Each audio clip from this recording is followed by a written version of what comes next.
Hi అండి, welcome to terrace form. ఈరోజు మన ఫామ్లో యాక్టివిటీ ఏంటంటే, మనం లాస్ట్ టైం ములగ విత్తనాలు వేసాము. సో ఇప్పుడు ములగ మొక్క మొలిచింది అనమాట. ఈ ములకాయ మొక్కని ఏం చేద్దామంటే రీప్లేస్ చేద్దాం. ఇది గ్రో బ్యాగ్లో ఉంది. ఇప్పుడు ఇది చిన్నది అయిపోయింది, ఎందుకంటే మునగ మొక్క పెద్దదవుతుంది బాగా.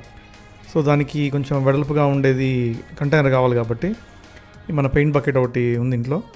దీన్ని హోల్స్ వేస్తున్నాను నేను, సోల్డరింగ్తో హోల్స్ వేసి దీన్ని ట్రాన్స్ఫర్ చేస్తాను. ఇక్కడ నేను చూపించే మెష్ ఏంటంటే, మన దగ్గర ఎక్స్ట్రా మెష్లు ఉన్నాయి ఇంట్లో, వేరే పర్పస్ కోసం ఉన్నాయి.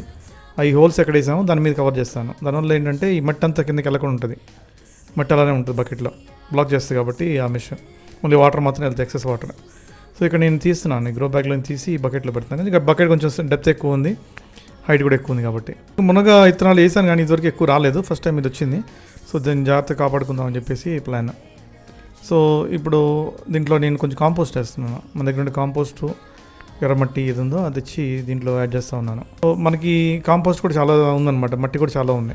సో దాన్నే మనం అన్ని యూజ్ చేసుకోవచ్చు. ఎంత చూసారా పోరస్గా ఉందో మన మట్టి, కాంపోస్ట్ కలిసింది కాబట్టి బాగా లూజ్ అవుతుంది. ఇప్పుడు మట్టి కాంపోస్ట్ యాడ్ చేయడం వల్ల కాంపోస్ట్ వేసుకోవచ్చు, మీరు కోకోపీట్ యాడ్ చేయొచ్చు. దీన్ని కూడా కొంచెం లూజ్ చేస్తుంది మట్టిని. ఎప్పుడు కూడా మట్టి పోరస్గా ఉంటే రూట్స్ బాగా గ్రో అవుతాయి, మొక్క ఎదుగుదలకి బాగా హెల్ప్ అవుతుంది.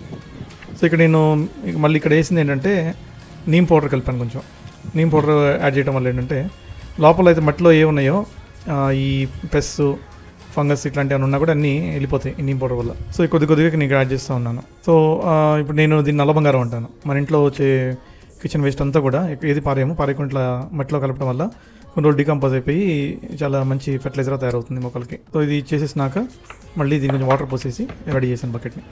Thank you for watching my channel. మీ అందరి టైం చాలా విలువైంది కాబట్టి నేను 2 minutesలోనే ఈ వీడియోని క్లోజ్ చేస్తున్నాను. ఇది నేను 2 నిమిషాలు చూపించినా కూడా ఇది మొత్తం కంప్లీట్ అవడానికి యాక్టివిటీ నాకు గంట పైన పట్టింది అనమాట. సో మీరు అర్థం చేసుకొని సబ్స్క్రైబ్ చేసి లైక్ చేస్తారని కోరుకుంటున్నాను. Thank you, bye.